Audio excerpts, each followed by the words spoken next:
Welcome to SDH's coverage of the championship game in MLS Next Pro. What we'll do over the next little bit is we will go backward into the conference finals, let you hear how each of these teams got to the last match of the season, and we'll dive into it with players and coaches and front office folks from both sides for Austin FC 2, Los Verdos, and Columbus Crew 2 as they are trying to repeat as champs in MLS Next Pro. We also have a 1v1 with Coleman Gannon, who has ties to the Southeast, ties to Atlanta United. And we're catching up with him once again as he is getting ready for the title game, defending the title and defending the Eastern Conference at the same time. So it's a stacked show, a lot of sound and a lot of information to get you through, to get you ready for the match, which will be tomorrow afternoon, Sunday the 22nd, 5 o'clock Eastern Time on Apple TV. And it will be a great showcase of a season that we had in MLS Next Pro. So how did we get to this particular moment in time? Let's start off in the Western Conference. And Austin FC 2 had to do it on the road. It took a while for it to happen, but here is your Western Conference highlights from the Western Conference Final, courtesy of our friends at MLS Next Pro and Apple TV. Travis, Malone, Edwards, and Floyd need to be very compact and stay connected as this side presses really high for Eric Boucher. Backline, Matsufair and Hafferty very good at understanding the movements. As one challenges for that initial challenge, the other one needs to provide that. Coach Boucher talking about the fine line of the height of these matches, but also playing with confidence. And Alexis De Silva blows his whistle. We begin. It just allows for Colorado to attempt to take the ball back, and now it's giveaway. Yosuke Hanya loads up. Damian Las saw it the entire way, and the first warning shot from Colorado. And once again, the Rapids having a lot of success just playing centrally in between lines with this man on the ball. He's been very good. Vargas blocked away by Las. That back line and midfield line, and Marlon Vargas is too good of a player. If you give him the ability to face the goal, the real Matsufair sends it wide. Now a cross comes in. Travis heads it back down. Biariwanga. Oh, what an early opportunity. And Abraham Ramirez joins the party. A team that has only gone scoreless in matches 3 times this year out of 28. Laraz, an out-swinging ball, headed back on goal. And it's just wide, which means this is a live ball. Lots of space for Cabral to run into. Back to Laraz. Takes the shot. It's blocked away. Cabral ends up with it off the touch from Vargas. This ball's headed down. Rodriguez finds Cristo Vela. Vela is fouled by Laraz. And that's going to be a booking.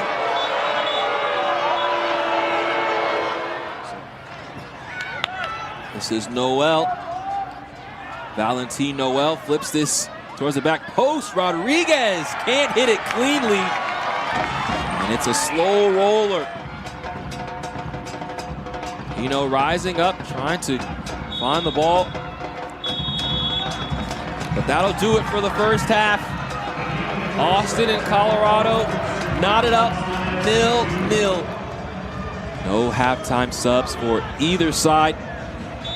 The second half begins with the Verde and Black going from right to left on your screen. Colorado looking for 3 straight victories away from home to make it to MLS Next Pro Cup. All Central, long attempt, and Abraham Rodriguez saw that the entire way and scooped it up. I do think it's credit due to Austin FC because once they get to their mid to low block, very difficult to break down and giving no sort of real estate. Nice little move there. Bobby stays in possession. Brought down from behind. And looks like De Silva goes into his. And in these moments, you need your best from your best. Laraz lifts this into the box. Headed on by Malone. And just over the crossbar. Out to Jackson Travis.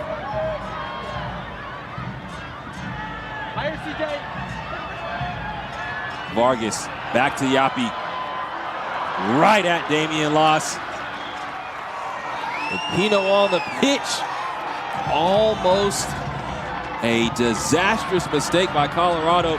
This ball drops to Valentin. Noel is free, and a miss hit by Biro Wonga. Comes in extremely hard, but as the ball circulates around, great strike from Noel. Bertore, you're going to want this one back. You just see as he's leaning back, that's why it raises up. And cracks a smile despite the miscue and the opportunity lost, as we will go to taking on Austin, the number 4 seed in the West. We're in extra time. 15 minutes for each. Which avenue they will take. Edwards. Malone. Oh. He's risen twice on the day.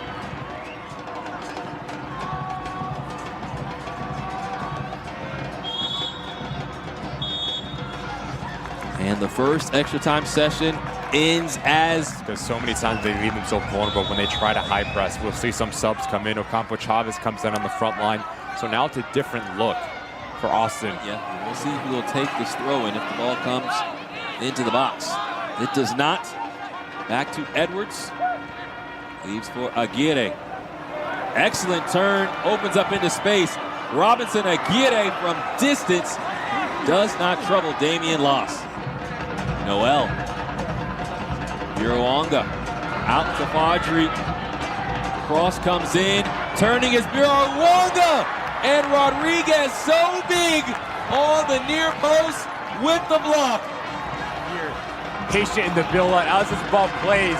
Biruanga does all the hard work. It's a brilliant first touch out of his body. But what a fantastic save. This is from Rodriguez. Don't think he knows much about it. Edwards flips it towards goal. But that is the final action of extra time. And penalties will decide. Yapi, the man up now. A slow run up, and he's blocked. And he's blocked by Damian Las. Elects to go near post, but what a big time save that is. He guesses the right way. Jonathan Santillan steps back.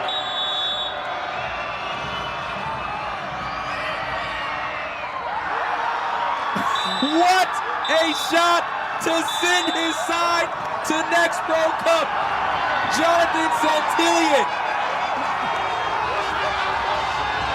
And Austin comes on the road and stuns Colorado in penalties. Who's going to be the courageous one? Who's going to have the ability to rise above it? Ice in his veins. Thank you very much for coming off to the corner to celebrate. What an exclamation mark for Austin FC2 as they book a date with Columbus Crew 2 and MLS Next Pro Cup. You see what it means. So that gets Austin to the final match of the season coming out of the Western Conference. And here's where we catch up with Brett Uttley, David Rodriguez, and one of the top keepers in the league all season long in Damian Las. So obviously kind of a historic journey that you've had going on the road, playing the top 3 teams in the conference as things turned out, and now you're in the finals. Just kind of thoughts about what that might look like, preparations for that, and just kind of what your chances are to walk away with the trophy. Yeah, we're obviously very excited with our performances so far this postseason. I think going on the road is not easy in the regular season, let alone going into the postseason, but our guys have shown us really strong collectiveness and resilience. To go into the places where we played so far to get results has been a really strong testament to what the group is about, and we're all really excited for the opportunity coming up this Sunday. Yeah, and Josh strongly hinted that both Las and Fodry would be available to you, so just kind of thoughts on their contributions and what that does for your team to have them versus to not have them. Yeah, I mean, it was nice to have them back in the game against Colorado. We'll see what this weekend looks like, but their quality speaks for themselves, and Damian has been fantastic all season, and CJ as well, and he's earned the right to be back with the first team. So, again, we have a really strong group. They have tight connections with our team as well, so we'll see what kind of things shake up, but we're excited for the opportunity. What's been the key to this playoff run here, and really your success all season long? Yeah. What's the strengths of this team? I think the big thing is that we are a really strong collective. These guys, they love being around each other. They have a great time. They all live together in the same apartment building. you know, there's still the same motivation and inspiration to keep training and improving. Walking out this morning, you know, there was 6 or 7 guys out there before practice getting extra touches, and we've been at this thing for like 40 weeks so far. So I think that's a really strong testament to where we're at. Again, they just love being around each other, and us as a staff, we can't ask for anything more than that. We're really proud of them and excited for what's coming. So just kind of thoughts on the season. I mean, obviously you've had some injury. You've been kind of like in and out of the lineup, but you've had ultimately this pretty amazing playoff run where you've had to go on the road against the top 3 teams in the conference. So just kind of thoughts about how it's all shaken out and what the team's mode is heading into Sunday. I think the season went pretty well.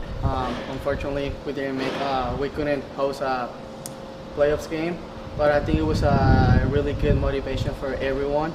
Because whenever you go and play away, it's just always harder, and you have to play harder, you know. So I think it was, honestly, I think it was a good thing that we play all the games away, and we still have one more, and I don't see why not to win it.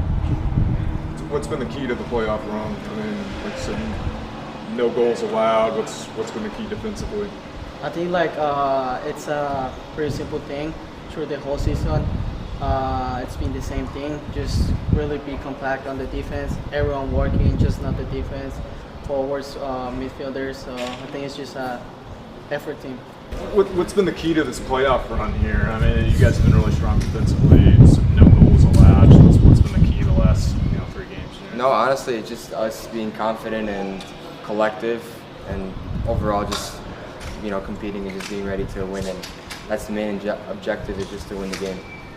Damian, during the whole entire season, you guys had the chance to have penalty kicks to get the points, right? Yeah. Do you think that helped you out for the last Sunday game?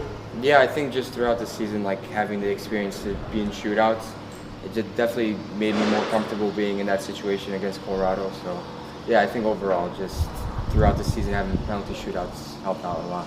You've kind of had a lot to balance between the first team and the second team. Josh had named you the number 2 behind Stuber, and then you're obviously part of this playoff run going back and forth. So just about that process a little bit, how that's been for you? Yeah, no, it's been great. I mean, I'm learning from Matt and Brad every single day, and they're pushing me and I'm pushing them.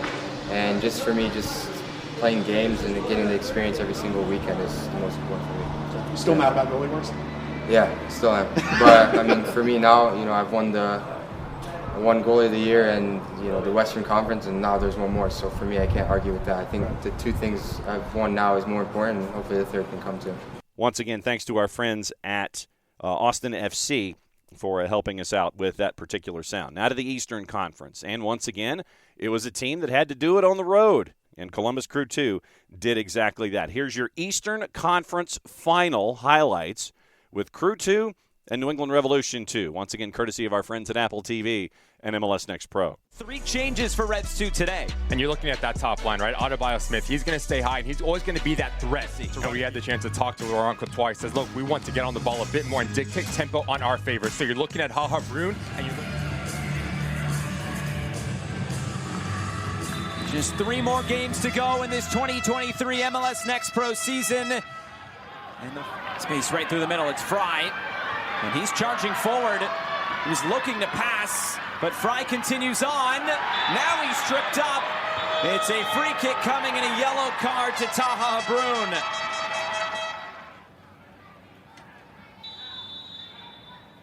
Rosansky's ready. Rosansky just over the bar. And we've seen how important set pieces can be for the Revs. Scoring their 2nd goal against the Red Bulls just gets it up and over. Here's Fuson. Ahead for Gibran Rayo. Tries to return it. Noah Fuson's in the middle. Fuson over the bar.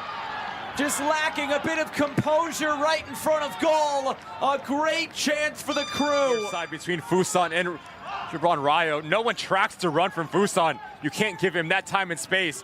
If you just look, asking for him just to pass it into that far post. Elects to go for power, and as he does that, you just see the head.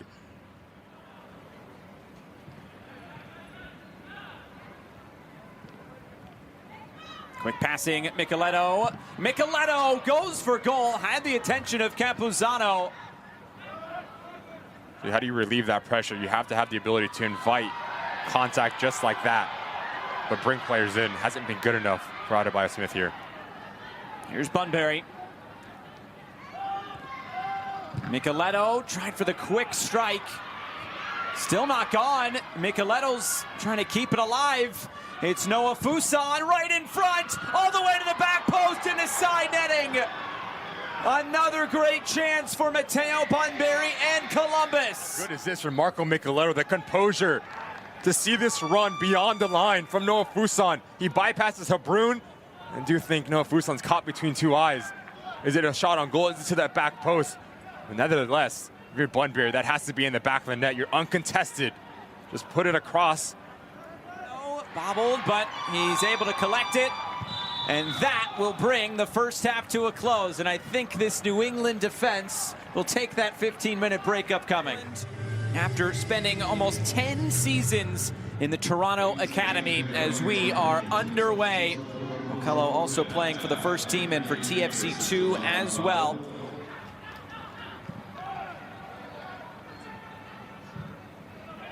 Floated forward, Adebayo Smith, flag stays down. Adebayo Smith is in, it's saved.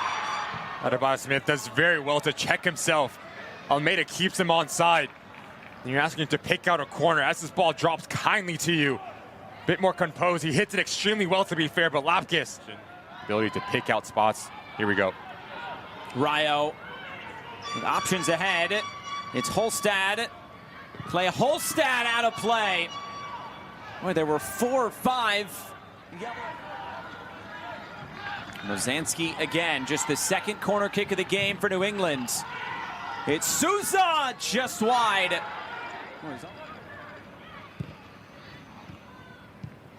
Miller brings it infield for Okello. Okello goes for it, and it wasn't too far over the bar. Onto the roof of the net.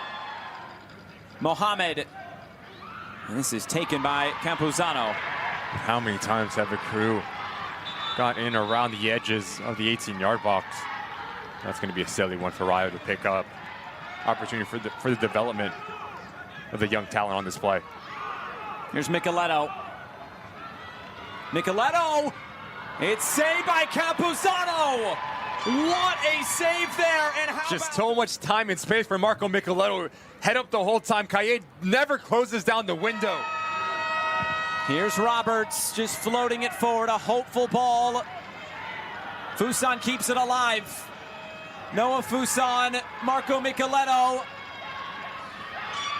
Trying to lay it off for the captain. The return ball is Rayo! Columbus is going back to the MLS Next Pro Cup!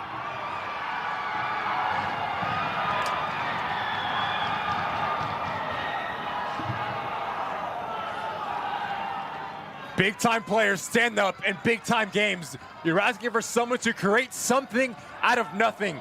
Give credit to Marco Micheleto. Every right decision. A little bit of a give and go, but the vision, the composure from Micheleto and Rayo as the goalkeeper comes off his line, up and over. Thank you very much. Off the ball movement. Everyone gets caught ball watching as Rayo continues his run. The two center backs for the Revs. The defending champions showing their championship medal. Campuzano just has to touch this out of play. Rayo gets it back in. Shove in the back by Souza. It's going to be a yellow card. Can't be much left in this game now. And that is the final whistle. They are back like they never left. Columbus Crew 2, back-to-back Eastern Conference titles. Late goal later than late gets Columbus Crew 2 to the title game. And so now let's hear from the front office and the touchline for Columbus Crew 2. GM Corey Wray and head coach Laurent Courtois. Yeah, it's a great feeling. The guys worked hard and deserve it. So hopefully we're having a good game and in front of our fan in our stadium. Should be a good game. Can you talk to me about your opponent? What do you know about them? What have you heard about them? What have you seen about them? Like I said, on the West Coast, I barely watched a few highlights up until a few days ago. Discovering a few games now closer from Austin, we all acknowledge how tough they are to play against, how tenacious they are defensively, and and a couple of good individualities. So certainly a group that learn to suffer together as a group, winning playoff games away. So we don't expect any less, but a really good competition Sunday, and we'll find a way to break them down. But they obviously are really, really hard to play against. Well, Corey, you guys are back in the final. Yep. Obviously, this is a very different team than the one that played out last year. So can you kind of talk us through not only building this team at the start of the season, but just like seeing it evolve? I know you guys added players throughout the season. And, Yep. you know, just kind of a general how you built this back to being back in the championship game. Yeah, so very different. At least there are still a good core of guys that, you know, had been there last year and guys that we brought in. But overall, when we set out the plan, when I came here, first we assessed what we had internally, then we recruited to fill the gap, and then this year in some ways was meant to transition some of the younger guys we have in our program, which we, you know, worked hard to recruit and develop underneath, with next year kind of transitioning into a little bit of a younger group and then start to build again. So thankfully the older guys mixed and meshed with the younger guys, and we were able to fill in the holes of the gaps between those two along the way, like you mentioned, to create a team. We weren't sure what that team would necessarily look like or perform like. We knew we would be good, but when you look at intangibles and things like experiences and different things that the guys had from last year, and then things that you guys are well aware of, a great coaching staff, amazing facilities, resources, generally that should be enough to compete. And then you put it together and you get some lucky bounces and some great matches, and you end up in the finals again. I wish it was, you know, super complicated, but there's so many things that have to occur to put together a winning team. But when you have the foundation and everything, you know, that we put together as a staff and group, I mean, generally you should be in the mix. And then once you're in the mix, then anything can kind of happen, and here we are again. So very thankful for that. 2 interviews down, 1 to go, so that means it's time to catch up with Coleman Gannon. Once again, we know Coleman from his time with Atlanta United 2. He's advanced on. He's with Columbus Crew 2, chasing after a championship. Here's our 1v1 with Coleman Gannon in Columbus. What's it like to be playing for a championship? It's cool, especially because it's right after the last year as well where we did it. And it's like you come back in and everyone's like, well, can you do it again? And I would say it's almost harder to do it back to back. And then it's like, because you kind of have a target on your back. And so being able to do it again is really cool.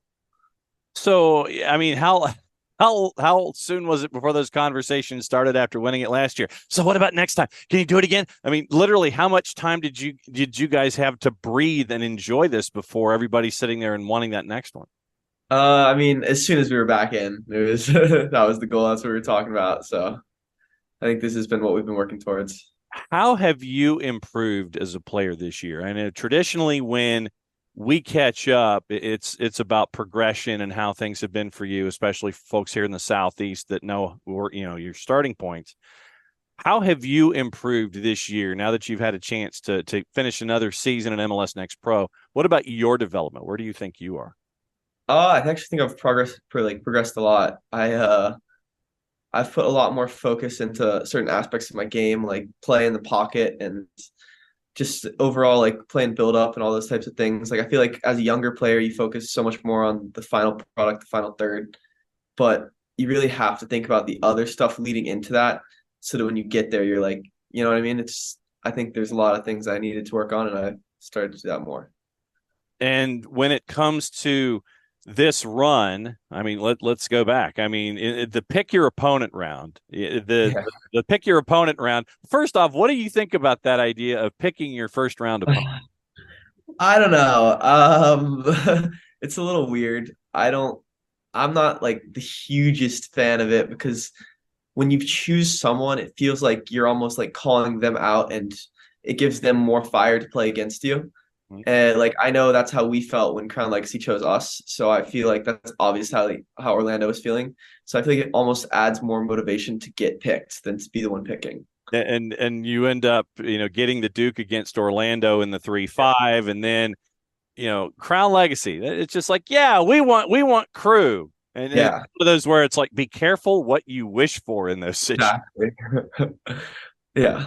When you look back at that Crown Legacy match, I know that they've been dominant, and you see kind of into the window of what Charlotte can be. But now that you've had time to get through the conference semifinal, to knock off the top dog, what was that like in the semi? Yeah, I mean, they were very consistent throughout the season.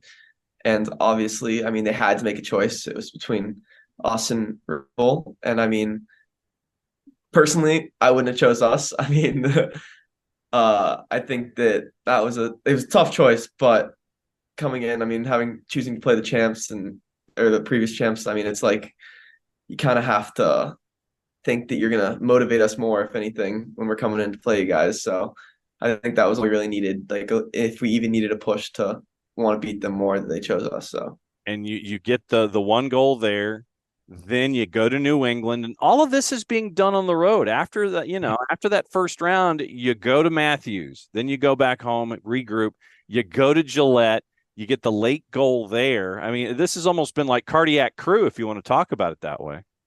Yeah, I mean, it is a lot of travel. And I was really excited when we got the home game for the final. So, and that's been on my mind too. Like, I think that, I mean, if you look at Austin, they've had all of their playoff games away. So that's got to be tough for them to deal with. Well, and with them, they literally were a part of the whole thing from the beginning, where the sporting coach, Benny Feilhaber, goes, scared money don't make money. And he picks Austin, and they end up knocking him off, and then they knock off the 2, and they knock off the 1 in PK. So, I mean, they've gone about it just about as long as you have. So you got 2 teams that are road tested, but you get this last one at home. What's study hall been like getting ready for Los Verdos? Yeah, I mean, we've done a lot of work to know how they're going to play and all those types of things. But we've also talked about a decent amount how I'm not sure if you're aware, but the whole Save the Crew thing, and how the Austin's coach previously tried to move the Crew. And so this game means a lot to our fans, and we've had a lot of talks about that. So, I mean, you guys internally have had talks. Has there been how much external noise has there been about the previous incarnation heading to Austin? Now they're playing in a champion. How much external stuff has there been about it? I don't think we've paid too much attention to the external stuff. I mean, I'm sure there's some of it, but personally, I haven't seen it. And I just know that we really want to do this for the fans, because I know that was not the best situation when they tried to move the Crew. So, no doubt about that. So when you look at Austin, you know what they're bringing to the table. You finally get to sleep in your own bed. Yeah. And, the last time you and I talked, you don't have Micheletto, photo bombing an interview or anything like that, just to kind of crash in. But when you look at this group, for someone who has not seen Crew 2 play, how would you describe how you guys play on the field when things are going the way that Coach Courtois wants, and you guys, you get your study hall in and everything's cool? How would you break down how Crew 2 play for someone who hasn't seen it? It's exciting. I think that we play a game that not many teams would be willing to play, because we're very risky. We play a lot of like passes that a lot of teams wouldn't. But when you draw in teams like that, it opens more space for you guys to play through. And we just play like a family, I feel like if we get caught down, we're willing to fight back and that type of thing. And we've shown it. We scored in the 91st minute last game, and we want to keep going. So, all right. So you mentioned family, and I'll go ahead and go there. Who is the loudest guy on the squad? Who is the guy that is like the life of the party, ready to hit the button on the PA to make sure the music's blaring? Who's the loudest dude on the roster? It's got to be Noah. It's not. I don't think it's that close. Noah Fuson. Maybe Ariel, but I'm gonna have to say Noah. Okay. So then who is 180 degrees from Noah and basically is really quiet, but they might have that moment where it's like when they say something, they really mean it because they've been so quiet for so long. Who is that? Who is the silent assassin this season? Jabron's pretty quiet, but yeah, he's a good guy. Yeah, I don't know. Maybe Jabron, maybe. I don't know. Okay. So then if you were to trust someone implicitly, say there's four of you in a car. Okay. And you're going from the training facility to wherever you want to go to get dinner. Okay. Car breaks down on the side of the road. Yeah.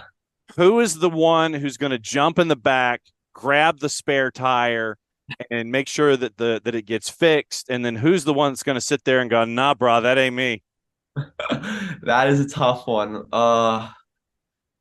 If I'm blowing out a tire and I've got to spend the time with someone, I'm going with Stu because we're boys. But in terms of who's fixing the tire, I'm not choosing him. I'm probably choosing like Clay probably Clay. He's a smart guy. All right. So you look at your numbers this season, 6 and 5. I mean, you're continuing to grow here as well. When it comes to you and your presence being a leader who might change a tire or who might tell someone to change a tire because you know that, hey, I'm not going to change a tire or do it very well. It would roll off the side of the road. As you've become more of that veteran there and knows who can change the tire and who can't, what's it been like for you to be that role model for the younger guys who are coming through the academy now too? It's actually been really interesting this year because obviously last year I was younger compared to most of the players on the team. We had an older squad. I think I was the youngest player with the most minutes last year, but and I grew up in Atlanta, obviously, in their academy and coming through into the second team, and I've experienced exactly what these guys are going through, and like being 16, 17, playing with the second team, having your first training session with the second team, and it can be a lot, and you have a lot to learn when you're at that age to being able to adjust to the environment and just like understand that you're not like the top dog yet. Like you in the academy, all of you guys in the academy were like that guy. And then you have to step into an environment where you're not, and you have to be able to adjust to that. And I think that it has been very interesting to be able to try to be a role model in certain ways for those guys and try to help them with that because I walked that path very recently. So. All right. One more question. 24 matches played, 18 starts, fifth in minutes at just over 1,500. How many folks have asked you for tickets? A decent amount, yeah. Yeah, I mean, just in terms of like giving them out, I don't need that many tickets because I don't know too many people in Columbus, so I'm happy to share the wealth. Okay, just I didn't know how much of a field trip it was going to be for Team Gannon to see a championship match. Yeah, I know. My parents have a lot of work, so I don't think they'll make their way up, but I'm happy to give them out to anyone who needs them. So that is how we got to this particular moment where we have the final two teams chasing after a title in MLS Next Pro. Once again, 5 o'clock Sunday afternoon, the 22nd, and it is on Apple TV. And it'll be a chance to watch the last match of the season and a great season for MLS Next Pro. If you can't catch it on Apple TV, follow along on your local providers and your streaming services, and it will be a great showcase for MLS Next Pro here in 2023. So we will come back next week and recap what happened for the last game of the year as we decide a champ in MLS Next Pro. Once again, thanks to Columbus Crew, thanks to the communication staffs of both of these teams, Columbus Crew 2 and Austin FC 2, to give us all the information that we need to tell the story for all of you. And once again, thanks to our friends at MLS Next Pro for letting us tell the tale all season long. One more time, after the title game, next week, we'll lay it all out for you. So, for everybody here at SDH, I'm just John. Thanks for hanging out with us. That's your preview of the last game of the year in MLS Next Pro.